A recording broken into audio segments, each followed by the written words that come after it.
안녕하세요. 오늘 하루도 걸림없고 행복한 하루가 되기를 축원합니다.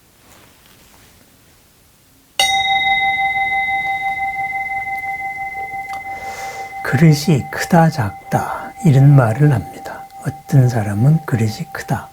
내 그릇은 참 작다. 그 사람 참 그릇이 크다. 또한 그 사람은 그릇이 왜 그 모양이냐 이렇게도 말합니다. 크기도 말하고 그릇의 모양도 말합니다. 그러면은 이 그릇 일상적으로 쓰는 이 그릇의 크기가 무엇인가 크기에 대해서 한번 살펴보십시다. 열의 이름이설법 중생수기 등리. 부처님은 한 말씀으로서 법을 설하시지만은 중생들은 각자의 그릇에 따라서 그 법을 받는다. 그런 말이 있습니다. 또한 우보익생만허공 중생수기 등리. 모든 생명을 이롭게 하는 진리의 비는 온 허공에 가득 촉촉하게 내리지만은 모든 중생은 각자의 그릇에 따라서 이익을 받는다. 이런 말도 있습니다. 그렇습니다. 우리가 무엇을 받아들이는 것, 그것이 바로 그릇입니다. 그러면은 내가 무엇을 받아들일 수 있느냐, 그것이 내 그릇입니다. 어느 만큼 받아들일 수 있느냐, 그것이 내 그릇의 크기입니다. 어떻게 받아들일 수 있느냐, 바로 내 그릇의 모양이 될 것입니다. 받아들일 수 있는 것만 받아들입니다. 둥근 그릇에는 둥글게 받아들이고 모난 그릇에는 모난게 받아들일 것입니다. 큰 그릇에는 크게 받아들이고 작은 그릇에는 작게 받아들입니다. 그릇의 크기, 첫 번째는 내 상상력의 크기입니다. 내가 생각할 수 있는 것, 그것의 크기가 바로 내 그릇의 크기입니다. 내가 생각할 수 있는 것을 만났을 때 우리는 그것을 받아들일 수 있습니다. 그래서 그릇의 크기, 바로 내 상상력의 크기입니다. 그러면은 그릇은 받아들이는 겁니다. 내가 받아들이는 겁니다. 내가 받아들일 때 그 나에 대해서 어떻게 생각하느냐, 내가 무엇이라고 생각하느냐에 따라서 받아들일 수 있는 게 있고 받아들일 수 없는 게 있을 것입니다. 그래서 그릇의 크기는 바로 내 자신에 대한 인식이기도 합니다. 내가 무엇이냐, 이것으로서 나는 받아들입니다. 내가 부처님이다 이랬을 때에는 3계의 모든 생명들의 자비로운 아버지로서 모든 것을 다 받아들일 수 있습니다. 나는 중생이다 생각했을 때는 인간이라는 한계, 이 한계를 못 벗어납니다. 중생 가운데서 나는 어떤 사람이다 생각했을 때 한국 사람이다 생각했을 때는 한국 사람의 상식을 받아들입니다. 한국 사람 중에서도 나는 가부장적인 남자다. 그러면은 가부장적인 남자로서만 받아들입니다. 또한 나는 양성평등의 남자다. 그러면은 양성평등의 남자라고 받아들입니다. 그렇습니다. 그래서 이 크기는 내 자신에 대한 또 규정이기도 합니다. 내가 나를 무엇으로 생각하느냐, 그거에 따라서 받아들일 수 있는 것들이 다 달라집니다. 우리는 불자입니다. 불자라는 말은 무슨 말입니까? 부처님의 자식으로 부처님이 되어가는 사람들입니다. 부처님의 입으로부터 나서 부처님의 가르침으로부터 새롭게 태어나서 부처님의 법을 갖추어가는 사람들, 그것이 불자이기 때문입니다. 그렇습니다. 우리는 우리 자신을 무엇으로 한정지어서 규정하면 안 됩니다. 모든 것이 담아들 수 있는 사생의 자부, 모든 생명의 아버지와도 같은 존재가 되려는 사람이 우리 자신입니다. 그렇습니다. 나를 규정하고 있는, 내가 넘어서는 안 될 선이라고 생각하고 있는 그 한계들을 살펴보십시다. 그것이 내 그릇을 기본적으로 좁게 만들고 있습니다. 부처님의 그릇이 아닌 중생의 그릇으로 만들고 있습니다. 나는 중생의 그릇이 되어야 될까요? 부처님의 그릇이 되어야 될까요? 당연히 부처님의 그릇이 되어야 됩니다.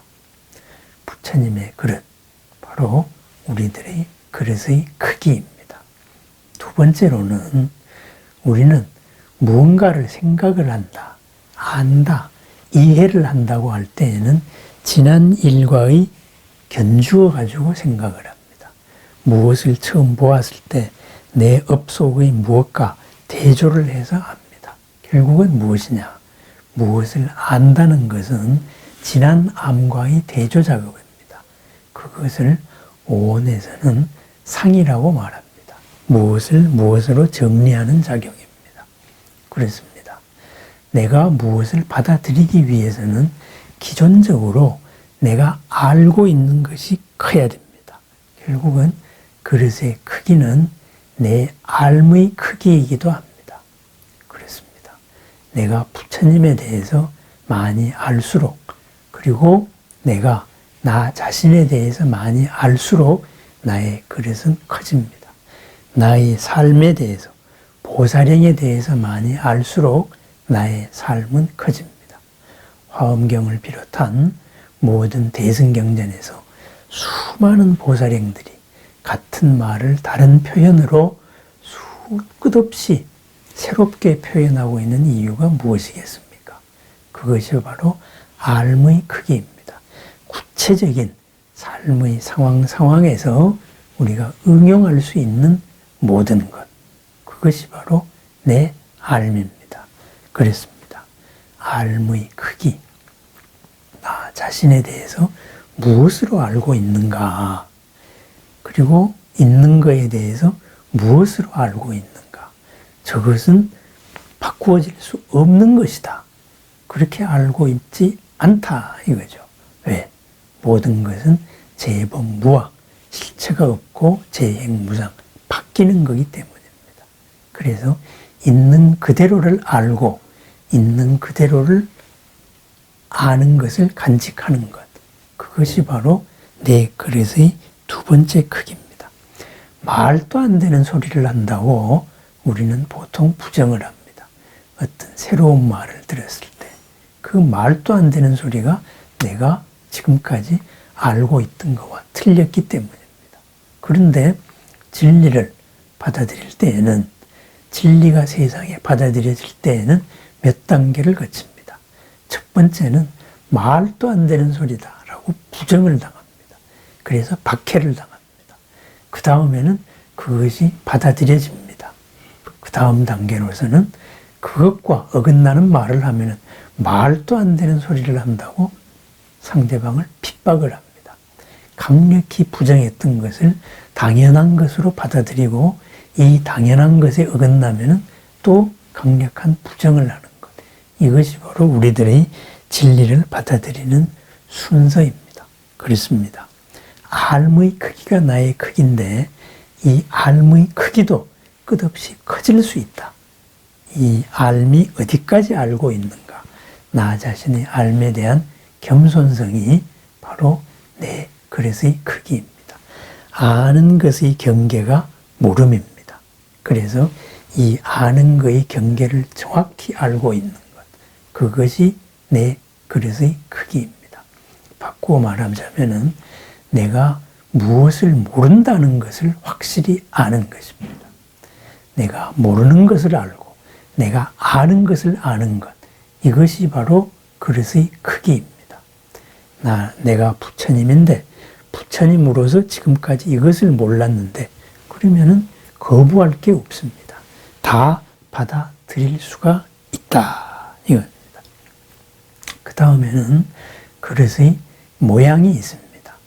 그릇의 모양, 둥근 데에는 둥근 게 담기고 네모에는 네모가 담깁니다. 다 담을 수가 없습니다. 있는 것을 있는 그대로 담을 수 있는 그러한 그릇의 모양이 있어야 됩니다. 그렇습니다. 네, 그릇의 모양. 부처님의 그릇의 모양은 모양이 없습니다.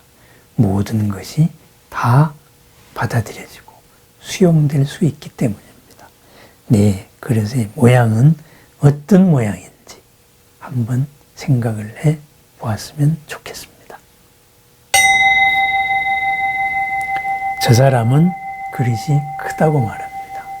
마음의 크기가 바로 그릇의 크기입니다. 내 마음의 크기를 생각해 봅니다. 나는 어떠한 존재인가? 스스로 천상천하 유아독존의 부처님인가? 아니면은 한계 속에 갇혀 사는 중생인가? 바로 나에 대한 규정에서 그릇의 내가 받아들일 수 있는 그릇이 됩니다. 그렇습니다. 나를 무엇으로 생각해야 될까요? 또한 내가 알의 크기, 내 알의 크기에서 바로 받아들일 수 있는 한계가 나타납니다. 내가 알고 있는 것이 무엇인가? 이 알고 있는 것을 전체라고 생각하면은 그것과 어긋나는 것은 받아들일 수가 없습니다. 그렇지만 내가 무엇을 모른다는 것을 알고 있을 때, 아는 것을 확실히 알고 모르는 것을 확실히 모를 때, 있는 그대로를 알 때 내 그릇의 크기는 무한정으로 늘어납니다. 내 상상력의 크기는 또 어떠할까요? 그죠? 그리고 내가 나를 규정하고 있는 내 모양은 또 어떠할까요? 내 그릇의 크기에 대해서 살펴보는 하루가 되었으면 좋겠습니다. 모든 것을 받아들일 수 있는 그러한 그릇, 부처님의 그릇, 부처님의 그릇으로서 부처님의 진리를 다 받아들여서 생활의 모든 곳에서 그 진리를 쓰는 하루가 되기를 축원합니다. 보람과 공덕과 행복의 마음입니다. 큰 그릇의 하루, 큰 마음의 하루, 크게 쓰는 하루, 보람 가득한 하루를 축원합니다. 감사합니다.